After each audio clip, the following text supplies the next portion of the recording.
कैसे हैं मेरे प्यारे बच्चे? बच्चों लोग, मैं आज आपके लिए, आप लोगों के लिए एक विशेष वीडियो लेकर आया हूं जो class 10th history chapter 1 the rise of nationalism in Europe का ये इम्पॉर्टेंट इवेंट्स का वीडियो है। बच्चों, आज मुझे कुछ बच्चे मिले थे और कमेंट्स में भी बहुत सारे बच्चों ने बताया कि सर, हिस्ट्री में इम्पॉर्टेंट डेट्स इवेंट्स का जो होता है वो याद करना कठिन है सर, उसको कैसे सरल रूप में हम याद करें। तो मैं इसीलिए हिंदी में मैं आप लोगों को इससे पहले एक वीडियो शेयर किया हूं। बच्चों, आप देखेंगे इंग्लिश में है, उसमें सेलेक्टेड क्वेश्चन मैं दिया जिसको आप लोग प्रैक्टिस करेंगे बच्चों। और अभी इस वीडियो के माध्यम से मैं इम्पॉर्टेंट इवेंट्स आपको बताने जा रहा हूं। आप अगर इसे 2 बार 3 बार मेरे बातों को सुन लेंगे बच्चों, तो मुझे लगता है कि ये हिस्ट्री का इम्पॉर्टेंट डेट्स आप सबों को याद हो जाएगा और आप अच्छे ढंग से परीक्षा में इससे संबंधित प्रश्नों को जवाब दे सकते हैं। मेरे प्यारे बच्चों, मेरे वीडियो को तो आप लाइक शेयर कमेंट करते ही हैं, इसके लिए मैं सभी को बहुत बहुत धन्यवाद देता हूं। पर्व मनाएं, लेकिन पर्व मनाने के साथ साथ पढ़ाई पर भी ध्यान दें बच्चों, जिससे आपका मार्क्स अच्छा आए। और जब आपका रिजल्ट आएगा तो फिर बताइएगा बच्चों, मैं हमेशा आपसे जुड़ा रहूँगा। तो चलिए बच्चों, मैं आपको इम्पॉर्टेंट इवेंट्स का एक्सप्लेनेशन देता हूँ व्याख्या के साथ, जो कब कौन सी घटना घटी थी।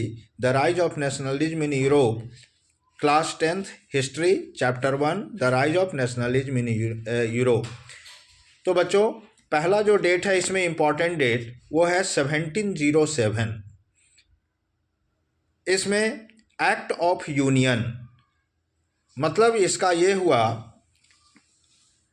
Between England and Scotland that resulted in the formation of the United kingdom of great Britain. मतलब यह हुआ इसका हिंदी में कि इस दिन नए देश ग्रेट ब्रिटेन है ना, जिसको यूनाइटेड किंगडम भी कहा जाता है बच्चों, उसका फॉर्मेशन हुआ था, निर्माण हुआ था।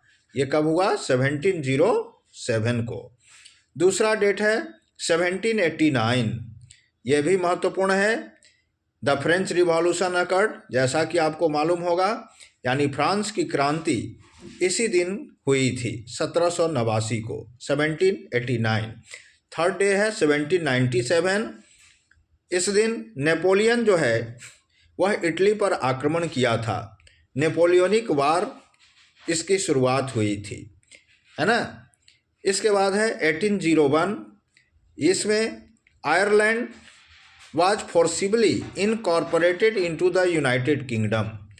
यूनाइटेड किंगडम जो कि 1707 में बना था बच्चों, उसमें 1801 को आयरलैंड को ज़बरदस्ती ताकत के बल पर उसे अपने देश में यूनाइटेड किंगडम में शामिल कर लिया गया 1801 को। 1804 नेक्स्ट डेट आता है, इसको कहते हैं नेपोलियनिक कोड, है ना। यानी नेपोलियन ने अपना इम्पॉर्टेंट जो है चेंजेज जो लाए, वो उसका जो है शुरुआत 1804 में हुआ और उसको नेपोलियनिक कोड कहा गया। इसके बाद है 1814, 1815। इस दिन क्या घटना घटी थी विश्व में? तो defeat of Napoleon by European powers.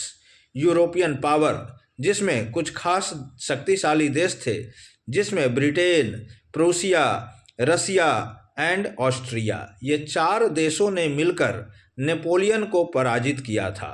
किस दिन किया था? 1814 से लेकर 1815। फिर इसके बाद अगला डेट आता है 1815 का। इसमें European powers meet at Vienna. Vienna में यूरोपियन पावर की मुलाकात हुई और एक ट्रीटी साइन हुआ जिसे वियना ट्रीटी ऑफ वियना कहा जाता है।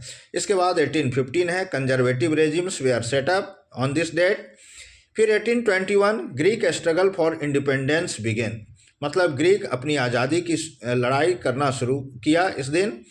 इसके बाद 1830 को Giuseppe Mazzini had sought to put together a coherent programme for unitary Italian republic, यानी इटली को एक रिपब्लिक घोषित करने के लिए ग्यूसिप मिजनी का संघर्ष शुरू होता है। 1832 को कॉन्स्टेंटिनोपल का एक समझौता होता है जिसमें ग्रीक को एक आज़ाद देश घोषित किया जाता है।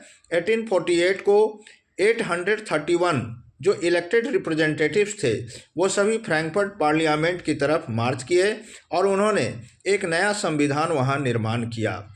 इसके बाद 1861 को विक्टर इमैनुअल सेकेंड जो है वह यूनाइटेड इटली का राजा घोषित किया गया। 1866 से 1871 के बीच जर्मनी का एकीकरण हुआ। इसके बाद 1867 से Habsburg rulers granted more autonomy to the Hungarian लोगों को और अधिक स्वायत्ता प्रदान किया गया। 1905 को Slav nationalism gather forces in the Habsburg and Ottoman empire. 1914 को आपको मालूम ही होगा बच्चों, beginning of world war first यानी प्रथम विश्व युद्ध की शुरुआत होती है। तो ये आपके महत्वपूर्ण the rise of nationalism in Europe का इम्पॉर्टेंट जो है डेट्स थे बच्चों, इवेंट्स थे, जिसको मैं आपको हिंदी में एक्सप्लेन किया बच्चों। आप इसे बार बार सुनेंगे तो आपको याद हो जाएगा। लाइक सब्सक्राइब करते रहें बच्चों। सभी को बहुत बहुत धन्यवाद और ऐसे ही आप मेरे साथ जुड़े रहें। धन्यवाद।